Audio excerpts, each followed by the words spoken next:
day like this, I'm really pleased to see so many of you here from Sydney, Australia. And we have about 8 or 9 helpers from Neil's class. So we welcome you, our non-members and students, friends of Neil. Really thank you for being our helpers. We have a few more coming, but let's start today, right now. And we're really delighted to welcome Neil O'Connor to be our tutor today. And we have our circular. You know that Neil actually has lots of experience as a consultant in Australia, China, Malaysia. And now that she's a consultant for a listed company in China on adopting performance measurements and how it relates to the manager's compensation, which is a very interesting topic to research on. And Neil is a member of CP Australia, so we're very pleased that we have someone actually helping other fellow members on something quite unique. And he's actually a researcher and a lecturer on the management accounting practice in Hong Kong for the last 8 years. I've met Neil a long time ago, so I'm so glad. Long time ago, first we had more hair. And he got married with after I met you. He got married just recently. So Neil, so before I say anything else to embarrass you, I'd hand over the class to you. Welcome, really. Thank you. We can use the microphone. That may help me over 4 hours. But welcome again. Let's begin with you, where you come from, because Deborah said a short word about me. But let's quickly go around and say who you are, but which industry, or if you want to identify your company, you can do that. So let's start with Stephen.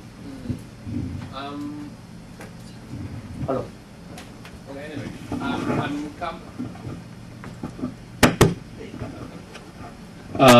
I work for a medium-sized company. The business is major focus in service industry.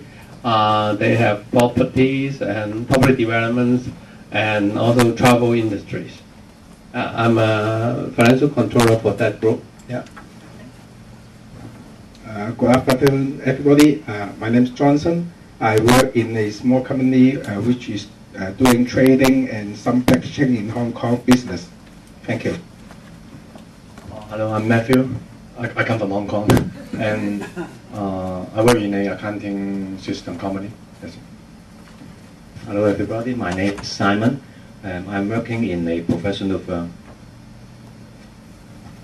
Hi, everybody. My name is Sebastian. I've recently joined the regional office of Commonwealth Bank of Australia, and there I'm helping them build financial services channels in the region. And one of the challenges we have is actually measuring the performance of those channels and how effective they are. So this is quite interesting from my perspective. My name is Cheng Yi. I'm unemployed right now, but I'm an accountant in previously. My major industry I work for is the securities firm. And now, although I'm not an accountant, I'm unemployed. And also I'm as a account executive. That means sales for trading the securities in Hong Kong. Hi, I'm Rosemary. I'm working in a listed company and basically in the manufacturing industry. Hi, I'm Fisby. I'm working for a spare parts manufacturing company. Hello, I'm Petria. I work for European companies in retail and wholesale jewelry and watches business. Hello, I'm Deep, an ex-student of Neil. I work for CityU as a technical person, and I graduated from CityU MBA program. Thank you. Hi, I'm Joanna. I'm working with a consulting firm. Our consulting firm offers retirement consulting, human resources consulting, and communications consulting. Yes, I'm a young student of Dr. Liu, the youngest. Hi, my name is LB. I have a small city firm in Hong Kong. That's Jacob. Hello, I'm Carolyn. I'm a student of Dr. Liu, and I'm a student helper today. Hi, my name is Sally, and I'm also a student of Neil, the current MAIA student, and I'm working for a retail company. Thank you. Good afternoon, everybody. I'm Yiling Feng. I'm working for a US listed company in China now, and its name is Alpharma Fosun Pharmaceutical Company Limited. My research, the topic in my independent study is by Scorecard. So I'm very interested in Neil's today's seminar. Thank you very much. I'm Terry. I'm now working for my master degree of Leo, so I come here now. Terry also works in China full time. I work in China, HKICPA. Oh, I'm a new colleague here in CTU. Okay. Then we have Wendy and Philomena, whom you all know. Okay. So what about me? And why is this important? Is this just another balanced scorecard seminar? What's new? Is there something that you take away today? Because time is money in Hong Kong, so we always think about what is the takeaway. All right. Very quickly, the balanced scorecard game. The department purchased this in 2001, and each of you at the end of this session, you can buy this on the internet. All you need is I think 3,200 Hong Kong dollars. So you can buy that game directly for yourself. Okay? But for today, I'm afraid you can't take this away. But I hope that it inspires you to think more about the components of the balanced scorecard and the underlying principles of the balanced scorecard. We have been using this game in the MAIA program, that's the Master of Arts International Accounting, for two and a half years now, and it's got really good reviews from the students in the program. So this is the first time that we've actually brought it out of the classroom and into the professional development environment.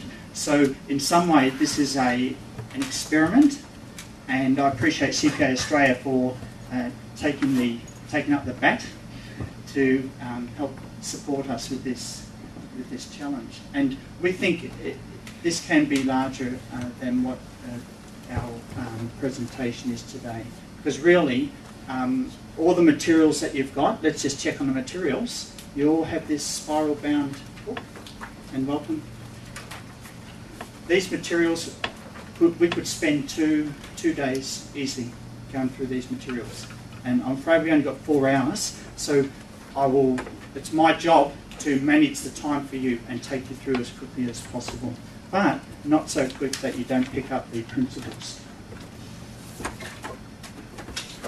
Someone once said, here's Bill Elroy, he's a former finance director of Toyota Australia, and he said firms have a tendency to swing with the pendulum in terms of the latest and greatest theories, instead of focusing on the unchanging fundamentals of business management, a sound understanding of, number one, the business, number two, products in the market, and dealings with the people, the customers and the shareholders. In other words, the human element. And what's challenging, I think, in the performance measurement environment is bringing together the system, the business system, with the human element.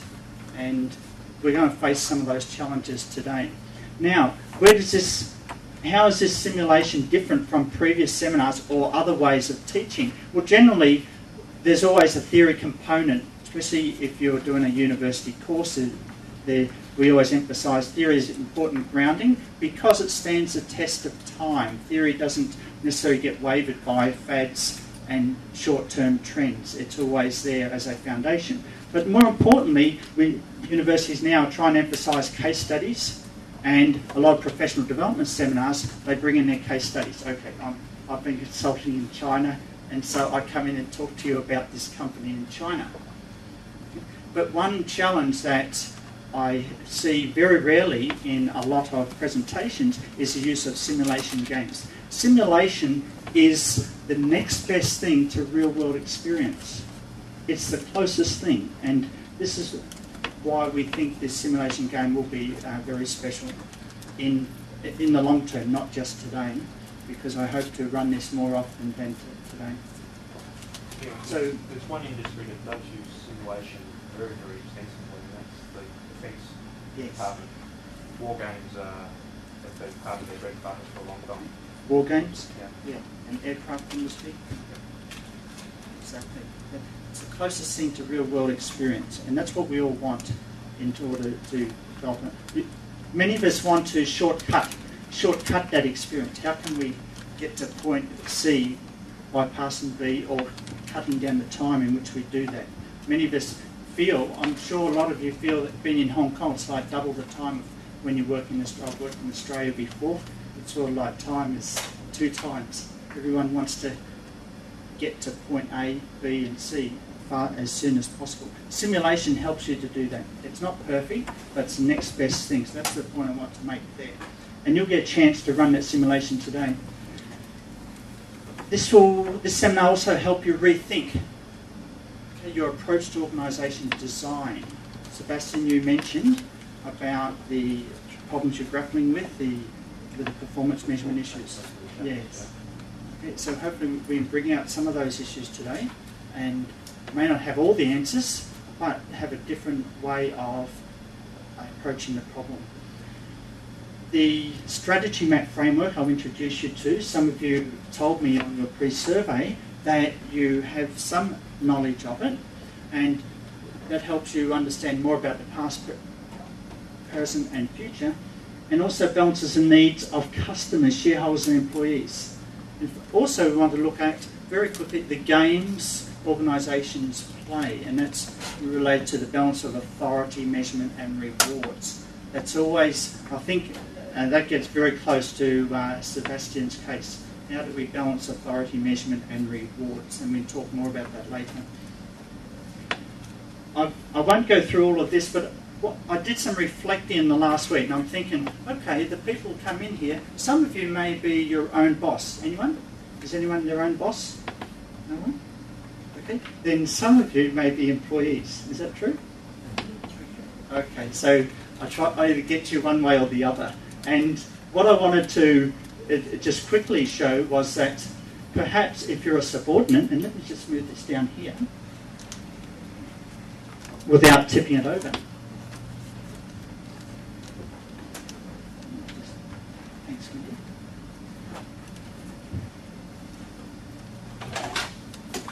The subordinate's always thinking about their boss behaviour. How can you work with the boss?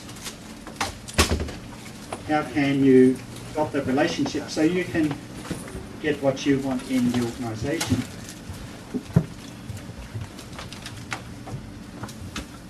Ideally, hopefully after the seminar, or if I can help you think more about ways in which you can be more confident and work smarter.